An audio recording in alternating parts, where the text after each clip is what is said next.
அண்ணன் போதெல்லாம் ஏரியாவே நிம்மதியாக இருந்ததுண்ணா. எந்த பயமும் இல்லை, எதுவுமே இல்லை. இப்பயும் அதுவும் இல்லை. இந்த பேரை கேட்டாலே கொஞ்சம் இதுவாக தான் இருக்குது. ஆமாண்ணா, அவர் பேரை சொன்னாலே இந்த ஏரியா கொஞ்சம் போயிடுவாங்கண்ணா. சரௌண்டிங்கே போயிடுவாங்கண்ணா அவரை கேட்டாலே. இந்த மயிலாப்பூர் சரௌண்டிங்கே கொஞ்சம் போயிடுவாங்கண்ணா இந்த அண்ணன் பேரை சொன்னாலே. இங்கேருந்துண்ணா பிறந்தமே. அவர் வயசில் எவ்வளோ பார்த்துருவோண்ணா. பேசிலாரு வரண்ணா.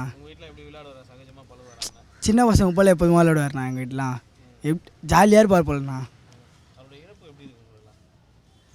ஜாலியாக தானே இருப்பார் எப்போதுமோ. இருக்குதுண்ணா. வருத்தம் ரொம்ப வருத்தமாக தானே இருக்குது. ரொம்ப இருக்குதுண்ணா. நிறையா பேர் குத்திருக்கிறாங்கண்ணா. அவர் முகத்தையே குத்திருக்கிறாங்கண்ணா. நானே குத்திருக்கிறேன். ஆமாண்ணா, டைகர் தானே அவர் பேர்.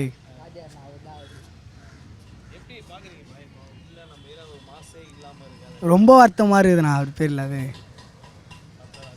ஆமாண்ணா, ரொம்ப இருக்குதுண்ணா. ஆனால் தீபாவளினா ட்ரெஸ் எடுத்து கொடுப்பாரு. ஒரு வீட்டுக்கு வந்து கரும்பு எல்லாமே வாங்கி கொடுத்துருவாருண்ணா. வீட்டுக்கு ஏற்ற பொருள் எல்லாமே.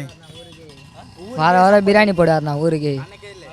ஆமாம், அவர் கை நங்கிறோம் போல. அது அவர் சார்பாக போடுவார். திருவிழா பயங்கரமாக செய்வார்ண்ணா. திருவிழா பாதிக்குன்னா பாதி அவர் தானே அத்திப்பார். அதுக்கேற்ற மாதிரி பாதி ஃபுல்லாக அவர் எதாவது பண்ணுறாரு.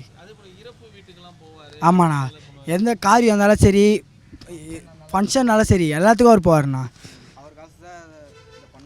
பாதி காசு அவரோட தான் பண்ணுவார். இப்போ பாதி ஒரு 50க்கு வந்து 25 அவர் தான் பண்ணுவார், 25 அவர் இன்னொருத்தவங்க பண்ணாங்க. அந்த மாதிரி தானே.